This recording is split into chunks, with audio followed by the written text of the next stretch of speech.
in Tanya of today, it speaks about how your hair only has a minuscule amount of our life force within it, and for that reason, it doesn't hurt when we chop off the hair, since there's so much, the light that of the neshama, the amount of the neshama that gets invested into the hair is minuscule, it's contracted. Because of that, there's no pain when you chop off the hair.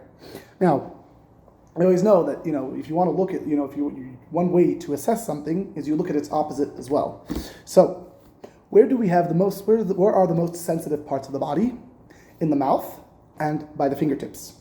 In the mouth, we see that's why children, a lot of times, they put things in their mouth because their neshama is still getting invested into the body, and they can't feel things as well. So they put things in their mouth to be able to feel it better. Pashut. It's mamash just a way to interface with the world, to feel things around, and the fingertips as well, as I'm sure you know.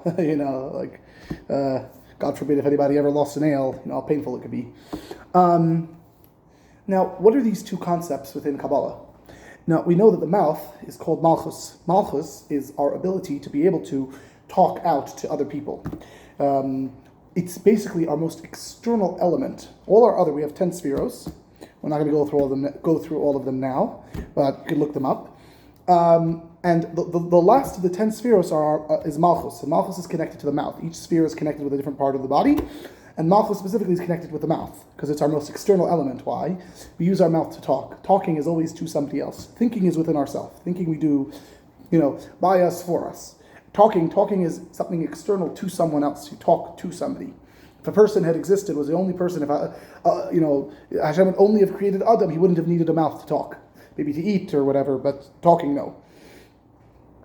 Now, our fingertips is how we interface with the world. That's actually, we walk around and we feel things with our fingers. We, do things with our hands. It's the most, it's also the furthest part of the hand, It's really the point which makes contact with the world. If you want to touch something, you stick out your finger and you touch it with the tip of your finger. And this is where we find the most amount of the neshama. It's actually interesting about the hands and the fingers. John Piaget, who was a developmental psychologist, he looked at how we construct things in our brains. And normally we think about something and then we express it through our body. John Piaget flips that on its head. He says, no. Actually, what actually happens is that we do not think of something and then do it with our hands. We do things with our hands and then make psychological representations of that within our minds. So we actually feel something out, and then through feeling something out, we actually build up structures within our brains. That's why it's always so important that children have many, many experiences when they're very young, because that's when things are being built up for them. That's also why, like the single-parent homes, tend towards being very unhealthy for children. One of the reasons given is because they hear their vocabulary gets stunted, since they hear many less words being spoken. Meaning, when a child hears a lot of words when they're young, that helps build up quickly, their ability to be able to make representations when they're older, at a very, very base level. If they don't have that, which in a single-parent home you won't, just because there's no two adults who aren't conversing with one another. That's one of the possible avenues of why single-parent homes are apparently, unhealthy for children.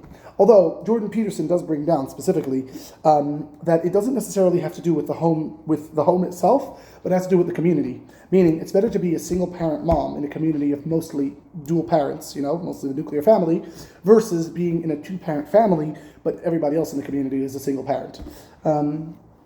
Just interesting points. Anyway, so back to John Piaget. Basically, he was describing that, we since we feel things and we touch things and we interact with the physical world, and then we begin to build up the physical representations in our heads. This is also why, it is said that, in terms of how smart animals are, a lot of people point to dolphins and to killer whales as being, very, very smart animals. And I think they believe they have 6 regions of the brain instead of just 5 like we do. However, they don't really have a way to be able to interact with the world, because they don't have hands. They're just, they have a mouth, but that's about it. In terms of interfacing with the world. Whereas octopi, or I believe they're called encephalopods, they're able to, they're also about as smart as dolphins. However, they also have those arms and they're, tentacles, which are essentially arms, to be able to interact with the world. They can do some amazing things. But anyway, I digress. It actually, this machlekes, this argument, it's not so clear-cut exactly. It speaks about, in the Gemara, Rabbah. Rabbah was one of the greatest teachers in the Talmud, and he had his two students were Rava and Abaya. If I'm not mistaken, Abaya was his nephew, but I'm not sure. Anyway, so Rabbah asked them, where do you find Hashem? So they were sitting in the yeshiva. Rava pointed to the ceiling of the yeshiva, pointed up to the ceiling of the yeshiva. This is where we find Hashem. Abaya ran outside and pointed to the Shamayim, pointed to the heavens. And it says, so it asks, what was this? They were very young, by the way. They were like 6 years old. That's Rava and Abaya at 6 years old is smarter than all of us at 100 years old. Don't worry. Anyway, so they said, what were they debating? What was the debate there? Why did Abaya have to run outside? Why didn't he just point at the ceiling of the yeshiva himself? So Rava's shita was that in order to understand the world, you need Torah. You learn Torah, and then you understand the world. And that's why I pointed to the roof of the yeshiva, which means Zol Chachma. Torah is essentially Chachma. It's Hashem's Chachma. It's how Hashem, the blueprint of the world. And he said, you sit and you learn Torah, and then you understand the world. Abaya said, no. You go outside, you understand the world, and then you understand Torah. It's reversed. The question is, do we start up here and then express it outwards, or do we start outwards and then build it up in here? I think both elements are important. But anyway, over here at least, from what we're learning from today's Tanya, about how, the least amount of energy we find is in the hair, but the most amount of energy which we feel in the body, and we see that because there's no feeling. If you chop somebody's hair off, they're not going to yell and scream in pain. However, the most amount of feeling is in the mouth and in the fingertips. And these two are specifically connected with interfacing and interacting with the world. And I think that's truly where we find the greatest expression of our neshama. Because we really have to ask ourselves, what's our neshama doing in our body? Why are we here? And of course, there's a myriad of reasons given, but of course, Chabad's opinion is, Dira lo yisparach b'tachtainim. We're here to make a dwelling place for Hashem. And what that means is that the interface with the world, that's the most important part. The most important part of ourselves are our ability to speak to others and inspire others and get others to do mitzvah, Torah and mitzvahs, is our ability to work with our hands and to be able to build and to be able to create and be able to do mitzvahs practically and do especially mitzvahs on others.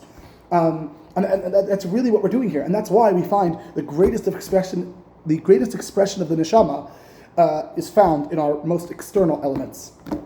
If you turn back to one of my older videos where I'll just give you a quick synopsis. It's on Hanukkah, and the question is about Hanukkah. Where do we find, essentially, basically, there's a machlokas beis Hillel beis Shammai, how many candles we light. What's the direction of candles? Do we start with 1 and go to 8, or do we start with 8 and go to 1? And so, we pass in like beis Hillel, we start with 1, and then on the last day we light 8. Beis Shammai says no, we start with 8, and then on the last day, we light 1. And to me, what I was seeing was, what Beis Shammai is trying to teach us is, so we pass in like beis Hillel because l'mayla mekodesh. We should always do more in kodesh. So we have more, 8 is more than 1, so we go up in kodesh, But I believe Beis Shammai is teaching us a very deep point. Beis Shammai is teaching us the integration of all the lights. We go from 8 to 7 because we're showing that it's not really, we think that we see 8 distinct unit things, but really it's just 7. Then we go from 7 to 6 and say, no, it's not even 7, it's just 6.